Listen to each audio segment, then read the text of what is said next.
don't know if he's trying to sweet talk you, but he told the guys in Memphis, you're one of the guys he's looked up to in offensive philosophy. He's tried to follow what you've done. I think we've kind of come from the same school of thought, through the years. Have known Mike for a while, and does a good job. Real detailed guy.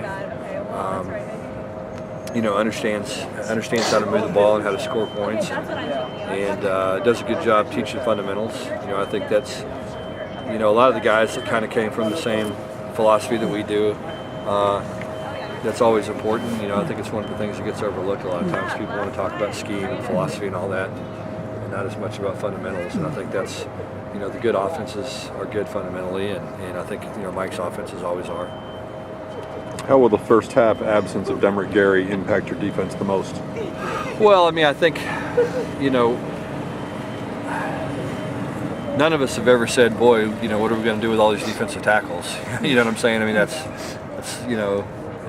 you just don't say that. That's just not at any level of football. And so, when you don't have one of your guys that's, that's been a good player for you and somebody who is solid, it's never something good, but it is what it is, and we're going to have to adjust, and there'll be pressure on other guys to step up, and it's like everything else. The positive is Demrick will come in, play the second half, he'll be fresh, and hopefully get back in the rotation, and give us a chance to make some plays in the second half of a hard-fought ball game. And so that's that's kind of the best way to look at it, I suppose.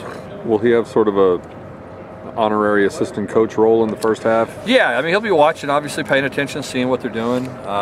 It'll be a different perspective for guys, but I don't think that's ever a bad thing sometimes to watch the game from the sideline a little bit and get a feel for what's going on. And we've rotated a lot of defensive linemen through this year. That's been one of the strengths of our team, I think, has been our depth on the defensive front. And and so I don't know that it's going to be that much different, but certainly anytime you don't have a player of the caliber of Demrick, it makes an impact. One of the guys who's played more recently, Ken McLaurin, where have you seen the biggest improvement in him lately? Well, I think the biggest thing is he's playing harder. Ken's still learning what it takes to play hard consistently. He's a talented kid, somebody who's got good size and strength and is explosive, and so, it's been a process to bring him along and get him to this point. We expect much more from him moving forward, but he has improved. He's a big, strong guy, and gives us some pop inside, and it's hard to move. And so certainly we're going to rely on him more with Demrick's absence. How do you guys prepare to win the turnover battle during the week, and how important is that in winning the game?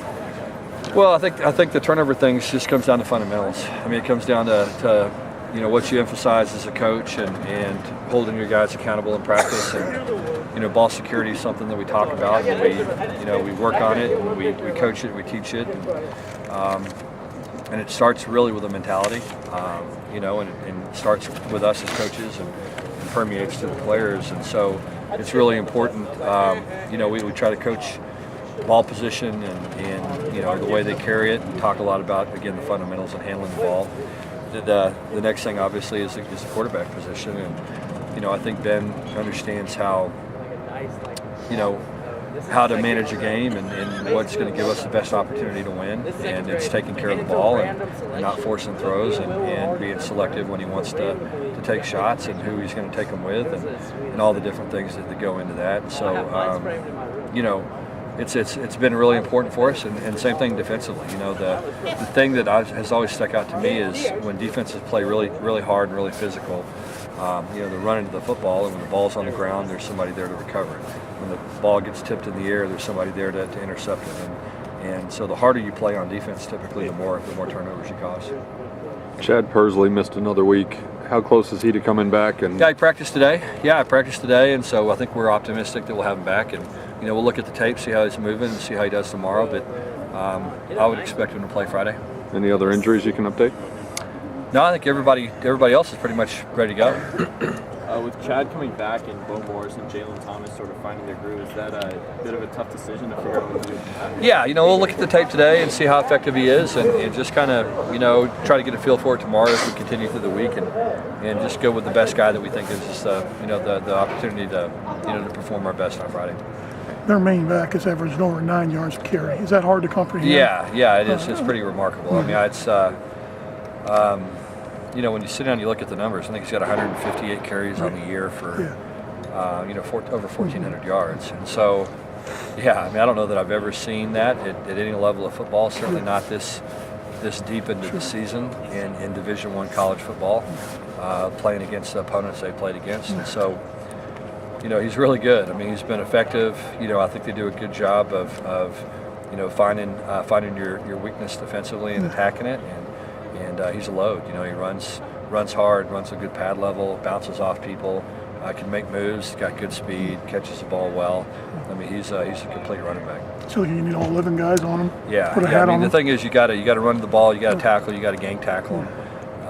And one thing he can do when he gets the ball on the edge now, he can turn it up and get going north and south fast. Any concern about the shorter week? Good thing is we both have it. That's the one thing about it is, if we have weather or if we have a short week or whatever, both teams have to deal with it. I think our guys have had to adjust to so much this year with the lightning delays and the weather delays and us trying to find places to practice and all the different things that we've had to do in terms of moving practices around and going to this, place to practice or that place, or, I think our guys adjust pretty well. There hadn't been a whole lot of talk about it. I mean, our expectations are to go out and perform, better than we have at any point this season. And so, there's really no excuse for us not doing that.